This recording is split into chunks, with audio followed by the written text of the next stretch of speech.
Hey guys, thanks for subscribing. Welcome back to another transit talk.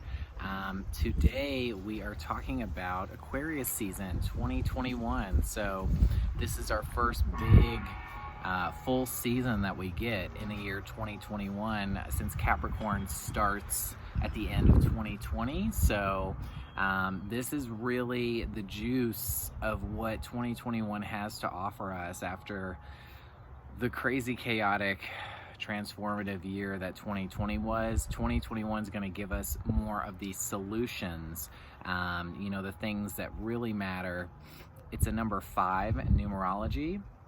And so, fives speak to our center, those things that push us to do kind of the most impactful work, the most meaningful conversations, relationships, the things that really get us where we feel it the most, and so this is a great opportunity for all of us this year to find things that just feel good, that make us feel important, and allow us to use our own innate gifts and put those out into the world, because right now we need as many solutions as possible to propel us into the exciting future that all of this Aquarius energy has brought on.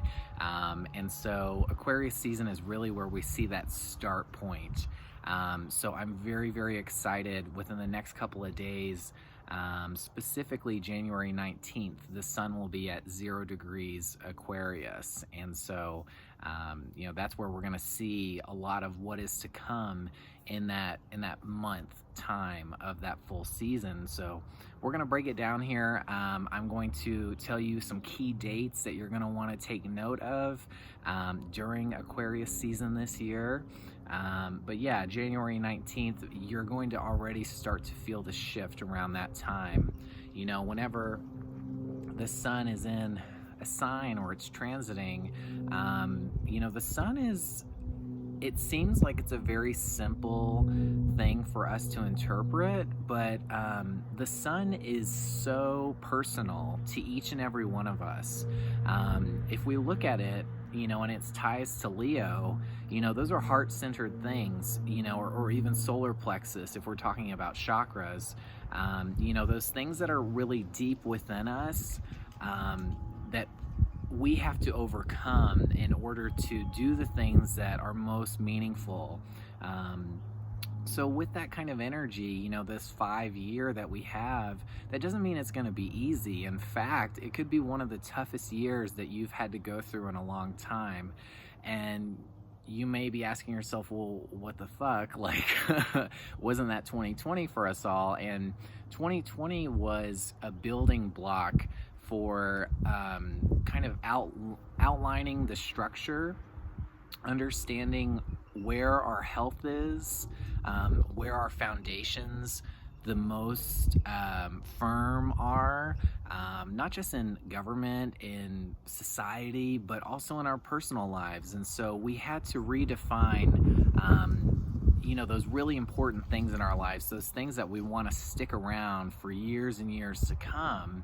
And as we elevate into the 5-year, we're in the very center in a numerology chart. You guys should look that up if you can't visualize it. The 5 is in the very center. It's like a tic-tac-toe grid.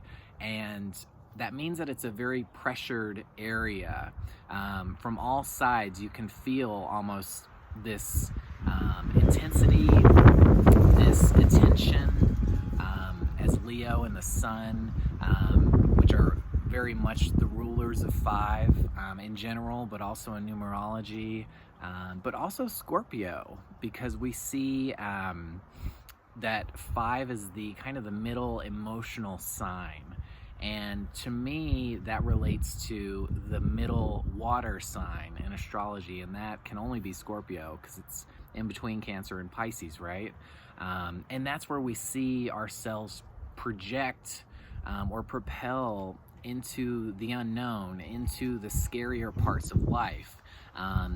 But first it starts with having the courage within to do things that are maybe outside of your normal routines, your normal structure. And so as we move from 4 to 5, we go from, redefining what that structure is. Where am I spending the most amount of time in my days? What are the routines? What are the health practices I've now adopted? Maybe you guys have, try new workout methods, try new diets. Since we've been in quarantine, we've been seeing our problems up close. And 4 really gave us the opportunity to kind of start addressing those things, to work on them in practical ways. And as we move to 5, now we've got to work on that tough stuff, the stuff it's harder to see on pen and paper. It's more within, it's more soul oriented, but it's where we find the most payoff and the most kind of confidence.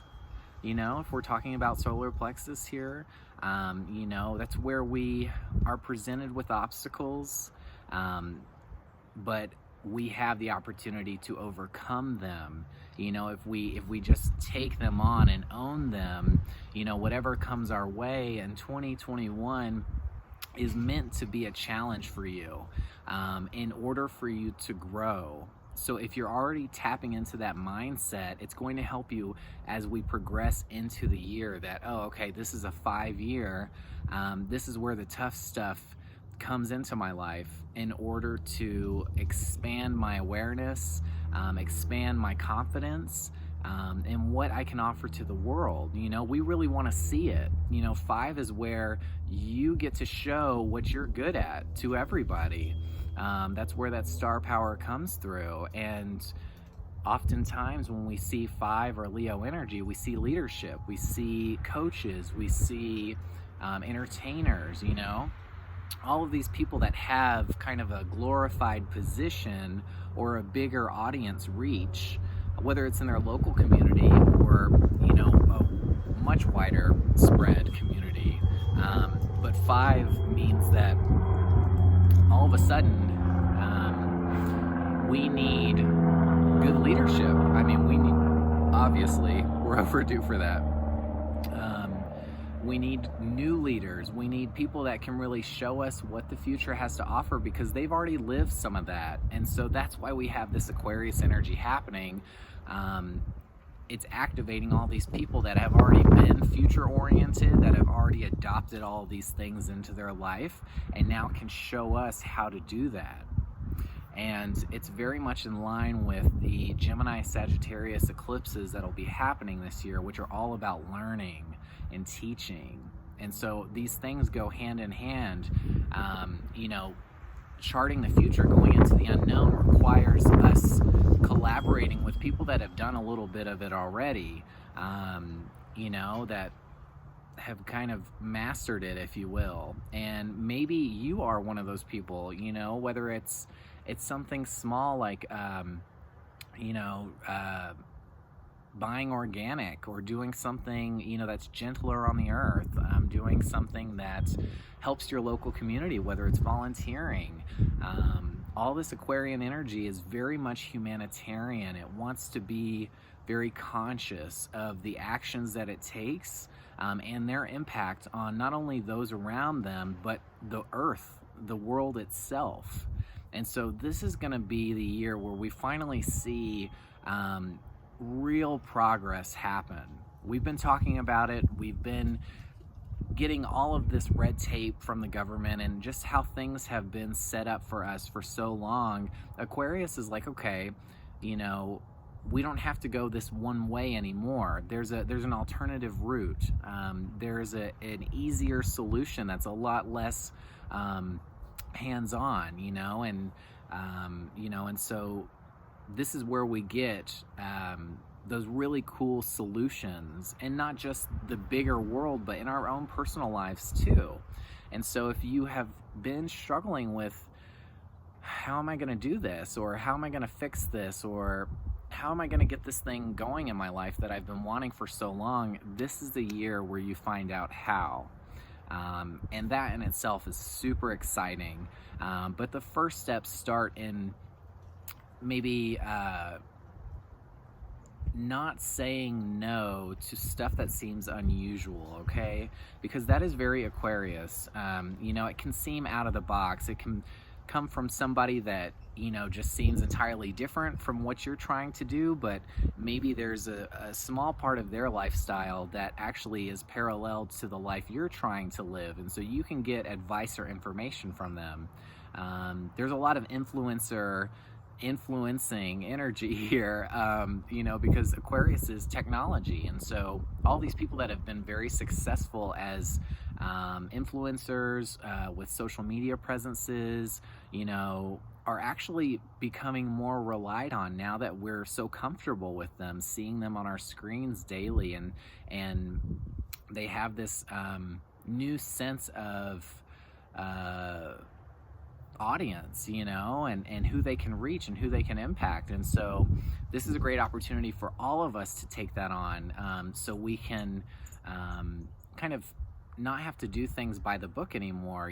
This is a new platform, or platforms that allow us to expand our reach, right? Which is very much in line with what we're trying to do this year, and Aquarius season is starting off a lot of that. So if you're already getting these ideas, these nuggets of information, write them down, really see what kind of weight they have, what the requirements will be for you to complete them, and seriously consider them. If you get an idea, no matter how random it may seem, it could be the key to getting you to where you need to be.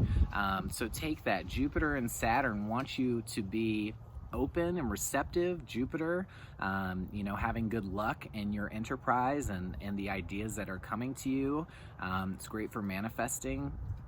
And Saturn is the one that takes that idea and is like, okay, so what steps do we need to take to get to this end goal? It's the planner. It's utilizing a calendar. It's utilizing resources of the people around you that maybe have done some of what you're now wanting to do for yourself, or looking at businesses that have been successful in that. And so there is a little bit of research that's required. And Aquarius is all about the long-term goal, and so it really benefits us to take these transits and really live through them. I see a lot of what's going on right now is less about what are the steps that I should be taking, and listening to kind of the more outlandish ideas that maybe you wouldn't have really given the time of day this time last year, but now you're more receptive to. But I see a lot of people already falling into the pitfalls of Aquarius energy, which can be conspiracy theories, can be, stuff that isn't very impactful into your personal life. And that's where we want to find the juice, that's where we can make the most of this energy, because it is so distant, because it's so unfamiliar. Sometimes we don't know how to work with Aquarius energy. And so it does take people that can, or that maybe have those placements. I myself have a moon in Aquarius. So it's both my comfort zone and my Achilles heel. The moon works both ways. But and so there's a lot of activations happening in my own chart right now, which is, reflected in the life changes that I've been making. But yeah, this is a really, really unique and timely time to just be alive and, to be excited about what the future has to offer, and we have to try our part to not feed into the fear so much. That's something that I have personally struggled with this last week alone, of the unknown, of the unexpected, of things that we don't personally have control over, right? Because Aquarius is everybody else. Aquarius is not the sun, it's not Leo. Leo is the self. Leo is the one that can claim ownership to the things happening in its life. It's the driver, the protagonist, if you will. Aquarius is, all the people that it meets along the way. It's the community, it's the countries, it's broader. And so it feels a lot less personal. And so that means that you could already be struggling with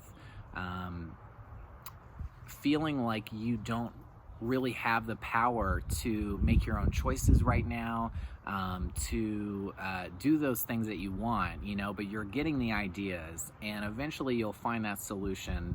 And a lot of times it happens when you least expect it. That is very Aquarius and its unpredictable nature. And so, just go with the flow as much as you can. Tap into that kind of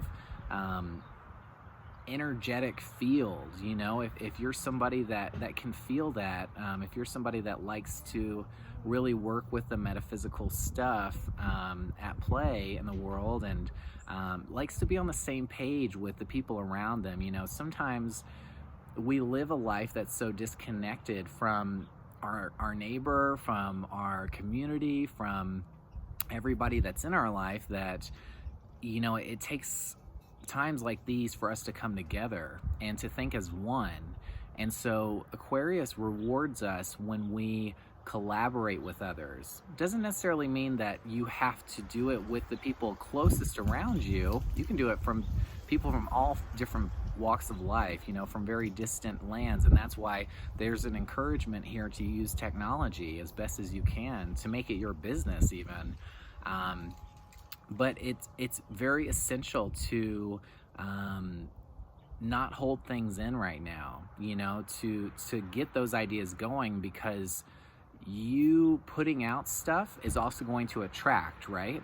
There's a two-way street with that. And so if you're holding on to everything, if you're keeping it all private, locked up inside, it's not only not benefiting you because you're not manifesting it, it's not benefiting anybody in a time where we need all the ideas that we can have. So just some food for thought as we start the season.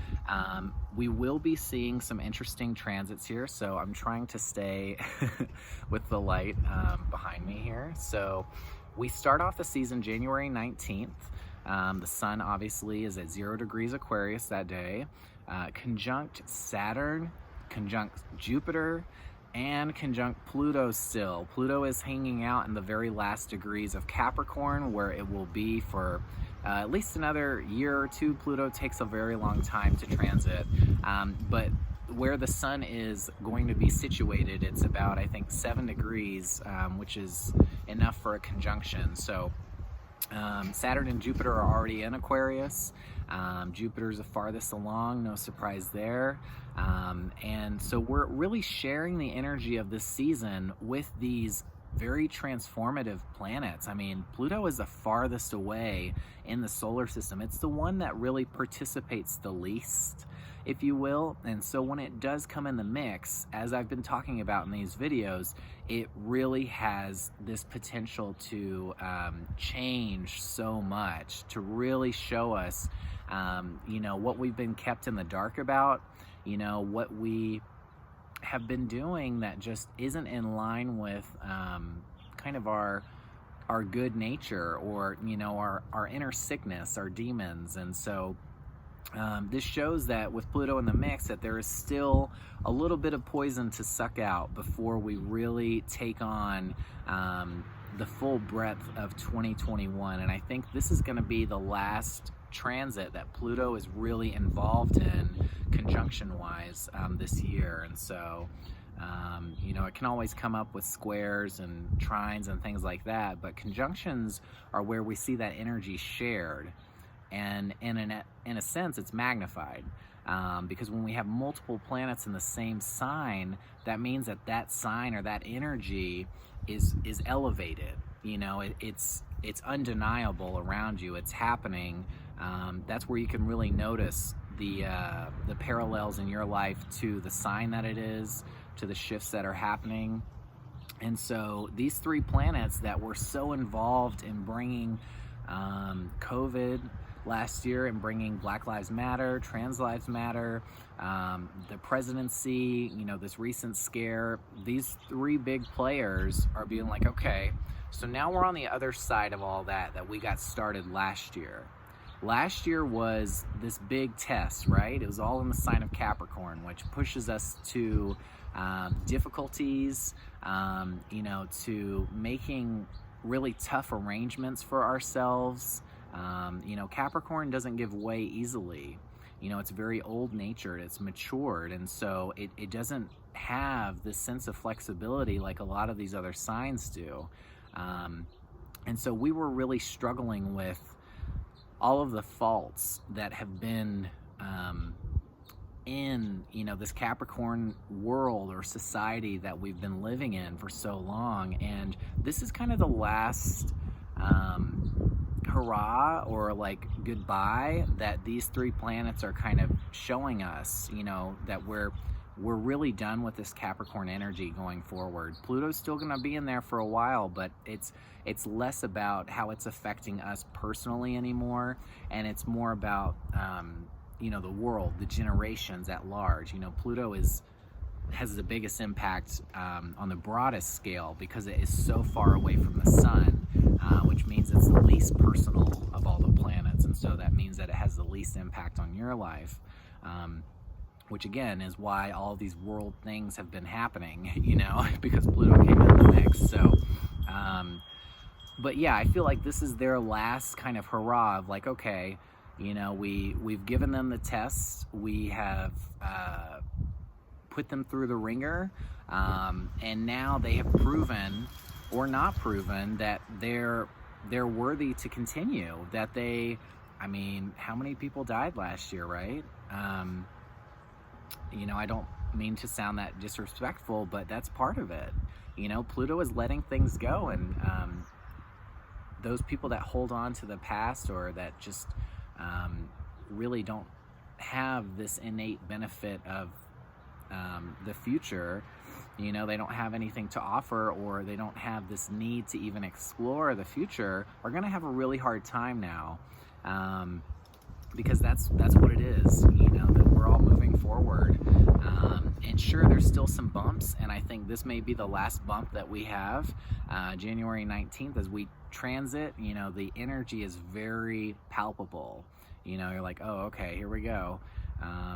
But yeah, this is kind of like our peek into the new world, Speaking of Pluto, when it moves into Aquarius in a few years, that's when we're really going to feel like that tech age where maybe things become more robotic, where we get closer to that Blade Runner kind of look, where maybe we have really self-driving cars that are affordable, or all this stuff that is less about us being in places physically. We can use technology to just streamline our lives, and so we're getting there, but we'll really feel that change once Pluto does that move.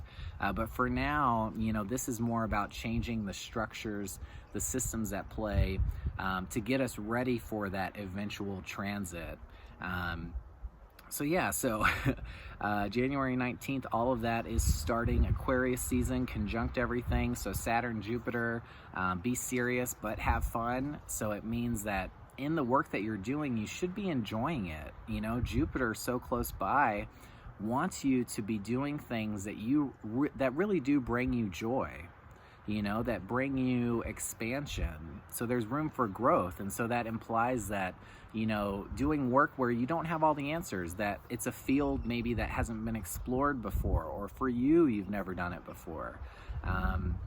And Saturn is like, but I'm also going to give you serious opportunities that can pay off for you. And so I want to make this successful for your life. And so you really need to say yes to the opportunities whenever we see Jupiter involved. Don't shy away from it.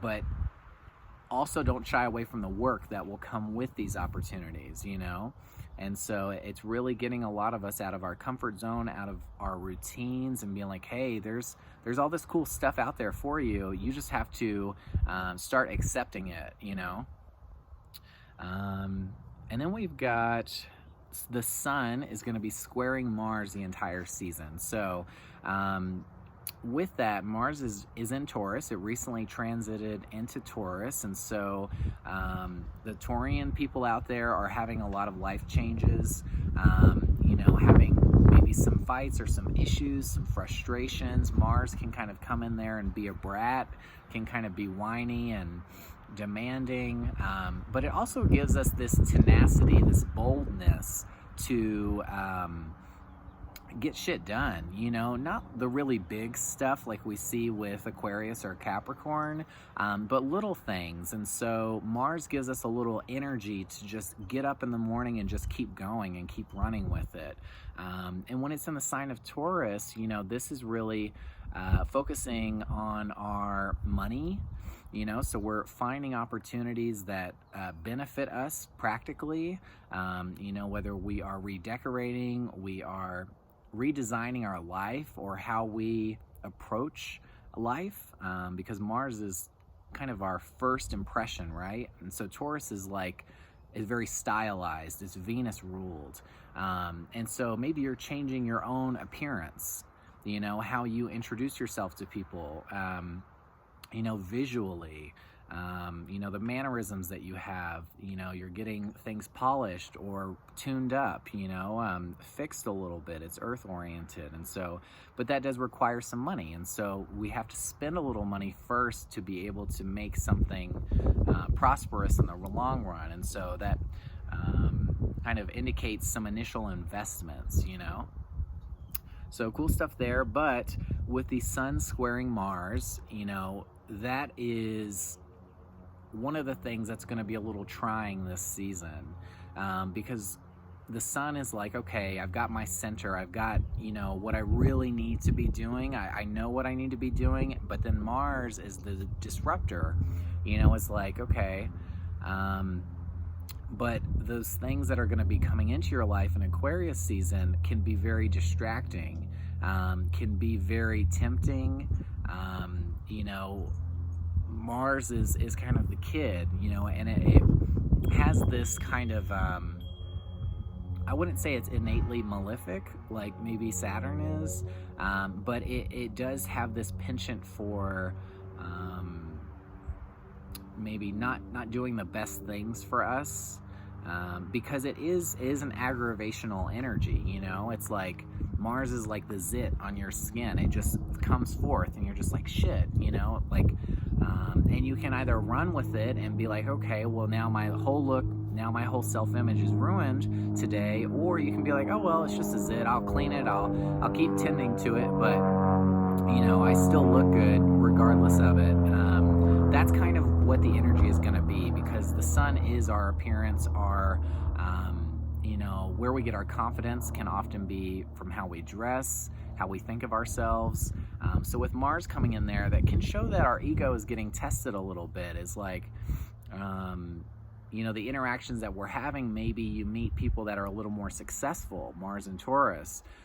Maybe, you meet people that are more confident or stylized, or just have a better handle on what they want in the world. And that can shake us up a little bit when we're trying to learn what we want for ourselves. And so, Mars and Leo, naturally conflicting, because Mars does want the attention, but it doesn't have the patience that Leo does. And the sun is,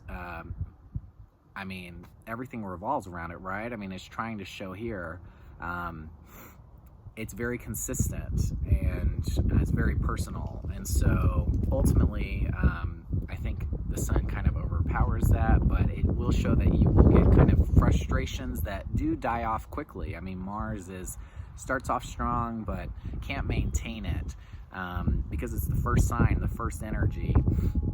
And so don't get too bogged down by initial frustrations. If you start something right away and you're already like, well, there's no way I have the money to do this, I don't like the way this looks, don't get too bogged down by that. You can find your own personalization of it over time, and just like with these earth signs, with it being in Taurus, it'll take some time for you to get the money that you need. And so just be patient, stay strong throughout this season. And let's see here. I will say that there is kind of this slight irony with what's going on this season, because Aquarius is Uranus ruled, right? I'm going to tilt this a little bit, see if this helps. Nope. Okay, I'm really bad with mirrors and directions and things, so I try. But what's really interesting is Uranus is going to be squaring the sun too, and some of these other planets for a while, as is Mars. But I'm trying to highlight the biggest stuff during this season, because there's a lot when it's all of these planets are in basically two signs, Capricorn, Aquarius. There's a lot that is conjuncting, is squaring other things, and it's just a very busy time. And you will feel it if you haven't already started feeling it in your personal life. The change is upon us. And with Uranus being in Taurus, it's now in a fixed sign. And so the sun is moving into Aquarius, which is also a fixed sign. And so when you see two planets or energies in the same modality, like fixed, cardinal, or mutable, they are most likely going to cause a square at some point. And that's what we're going to be seeing here very soon. When the sun enters Aquarius, it's squaring Mars and Uranus in Taurus. And so those are very, challenging financial situations. If you really don't know the future of what is coming to you, or what is going, we're going to get some irritants from that. And so if you get bad news, or if you don't hear what you want to at first, just take it for that, but just, step back and just become patient. It'll work itself out. But again, Mars is that frustrating disruptor energy. And so it can kind of push us to stress and to act on things. And so be very careful of your actions when it comes to money right now, because we don't see a very mature energy when we look at Aries and Mars. And so you could be very well overspending, or just not aware of what you actually have. It's not just money, but it's also possessions. And so kind of take a self-inventory during this time, and focus on what you need, what's most important, what makes you feel like you have ownership and claim to your life. That's very Taurus, is like, I want everything to maybe have a story, to have a purpose, to have a look that speaks to me, something of that nature. So we have our full moon in Leo is going to be on January 28th. So at the end of January, full moon in Leo, as the sun and Jupiter merge at 9 degrees Aquarius. So, full moons happen opposite the sun. So they're going to be in the opposite sign of the sun. So this is in Leo.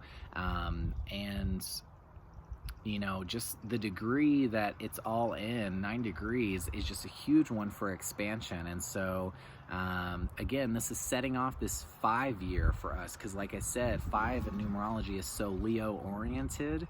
And around this time is where we're really going to feel that initial tough stuff come to us and be like, ooh, I got a long way to go on this journey, but I want to do it. Like, I really do feel like it's important for me to step out and to get this stuff going. And so that full moon is really where we feel this self-motivation come to us. But there's always obstacles that come whenever we see Leo. And so we want to talk ourselves up at this time and be like, there's a long road ahead, but it's a very rewarding one if I stay focused, if I don't get distracted too much, if I really own it and I commit to it. That's something I'm doing in my own personal life. And I'm a Leo, coincidentally, but that's where we see the most impact, is oftentimes the toughest road. Doesn't mean just do the hard decision just because it's the hardest and you think it'll pay off. Do it only if it really speaks to you and your soul. If you really feel like this is something I was meant to do. And that's only something that you can know, so it really takes kind of knowing ourselves as we're moving into all this Aquarius energy, which is so distant and so much about how other people see us, right? So we have to stay solid while all of these new learnings come into our lives for us to absorb. And so there's this tricky walk that we have to do with understanding ourselves inside of the group or inside of the world, So that'll be a challenge in itself, but again, really rewarding. Venus and Pluto will be conjunct in Capricorn. Again, Pluto is kind of saying goodbye to all these planets, and Venus and Pluto is obviously a very sexual, romantic time. That's, again, the money is going through big change, in our investments and stuff, because Pluto will gut you clean. Venus is the planet of money, and kind of our material world, and so Pluto's like, you don't need this, you don't need that, sell it, give it away, get rid of it. I'm going to give you some better stuff, but you just have to say yes to letting things go. And so around 128, it could even be people, could even be your relationship. Maybe that was something that you really didn't come to terms with last year, and this is the final push. Now that you're like, okay, like we are really going into a new direction here. Now I see it, and now I know that this thing just cannot sustain my new future. And so that's going to be a push there. You don't want to be with the wrong person around Valentine's Day, because it is going to be kind of dicey this year. So I would really take that opportunity if you're already having doubts about your partner or someone you're interested in. Around the end of the month, the 28th, you'll really come to terms on that. If you guys just cannot see eye to eye, this is happening in Capricorn. If you just feel like it's way too much work than it is rewarding, this is a really good opportunity, because again, Capricorn, these moments to let these firm things go in our lives don't happen very often. So we really have to take it when the universe is like, no, you need to do this. We really need to listen to that and not just fight it and not just ignore it, because it's essentially making it easier, making it more impactful for you if you take these lessons and these opportunities from the universe. I mean, ultimately, the energy is presenting itself regardless, but I think we all like to trick ourselves into knowing that we still have the ultimate choice or say so, which I think is really funny, and I think what also keeps us human or animalistic in a sense. Okay, so talking about some of the nitty-gritty during Aquarius season this year, our first Mercury Retrograde, which I'll be doing a video for that one, is I think those are really impactful, to unpack where that's going to be playing out in your chart, and the overall effect it's going to have, because Mercury is retrograding in Aquarius. It's only going to be in Aquarius during this retrograde, so it's really showing us first off what we should be doing, and then we scale back.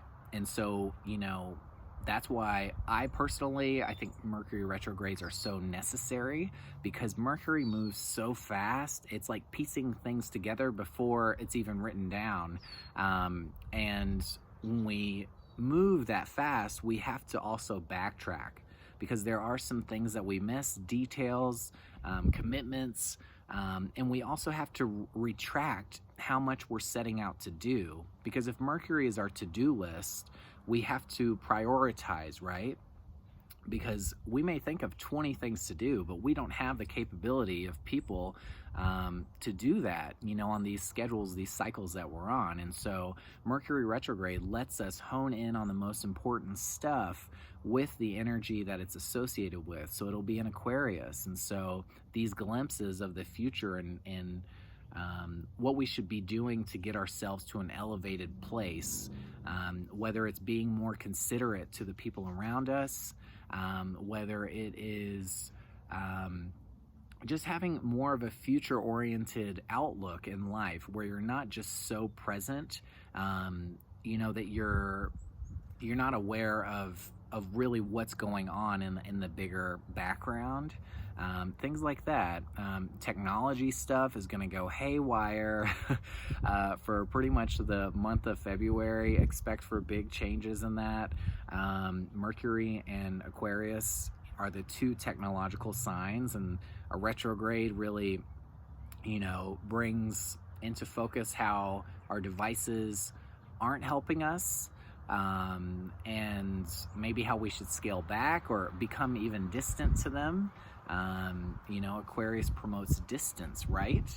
as much as it wants us to be involved technologically, there comes a time where, you know, we can't be doing things at the same pace anymore. So we can't be on our phones as much as we normally are, or on the computer, you know. And so I think during this time frame, during the month of February, so I think the 20th is when it stops its retrograde, we're going to be seeing kind of how we need to disconnect a little bit from the interweb, you know, because we've got all this fuel going, and with Mercury moving so fast right now, we're really picking up information from every direction, and then we kind of have to go still and quiet a little bit. I think how I feel and how I view Mercury is the retrogrades are really Virgo talking, because Gemini is the connections. Gemini is the one that's shaking the hands, is hailing the taxi, like all those things in Alanis Morissette song. Gemini is doing all the actions, and Virgo is the restriction part of the Mercury. And I think the retrograde, turning it back on the past, kind of deducing the most important, impactful parts of those things, you know, writing a to-do list, concentrating the energy. That's where we really see the retrogrades, in my opinion, because Virgo also comes with the health, right? And if Gemini was just able to go and go and go and go and go and never stop, there would surely be a lot of health issues at play. And so Virgo's like, okay, slow down, you know what I mean? Like, we're not capable of all of this. So yeah. And then the Aquarius new moon will be another really impactful time, huge on February 11th. It'll be at 23 degrees. It's another one, if you guys have been following, that's a really big degrees for me personally. But 2 + 3 is 5, and again, we see this 5-year emerging in a lot of ways. And if you have never had a numerology reading, please hit me up, DM me my Instagram, Tarot with Tyler. We can get that started for you. Numbers are a great tool for you to see wherever you go, and maybe make more sense of the ones that come up in your own life. In your peak years, it's really exciting finding out what years are going to be the most impactful for you on a numerology scale, which a lot of it translates to astrology too. They work hand in hand, which is why I'm talking about it here. But yeah, really exciting stuff. If you feel like you really want your own reading as we start the new year, this excitement going, you want a little taste of the future with all this Aquarius going on, hit me up. You know, I am doing primarily this work now. I found a local shop to do readings from, and in that interim, I want to be connecting to you guys. I want to be making the most use of what I know and what I can give you through my knowledge. And so I'm making this, you know, a much bigger emphasis in the work that I do is the availability to do readings for you. And so if you haven't had one already from me, please hit me up, astrology, numerology, whichever way you want to dice it, I can get it going for you. So very excited to start off this Aquarius season in a few days here. You know, there's always some rockiness whenever we get a new plan or a new future going. So don't see the obstacles, don't see the challenges as debilitating. Luckily, again, Mars dies off really quick, and so it can get very heated, and it can get very hard to ignore, because it gets so loud and disruptive that you need to take action whenever Mars is concerned, but realize that it's not going to stay there for long. And so the fights, the issues that are going to be coming up during this season, you know, don't have that tenacity to really bring you down entirely, you know. Anyways, I wish you all the best. Stay tuned, stay subscribed. I am in the process of kind of rebranding, trying to find something that really works and that speaks to the collective. So if you've had any personal ideas, I am all ears. I'm trying to come up with it on my own, but I'm very receptive to what you guys think as well. So hit me up again. Instagram is the easiest place to find me to book a reading. Tarot with Tyler is currently the name, and so go ahead and follow me, and yeah, let's stay connected here, right? This is the year to do that. So take care, and until next week.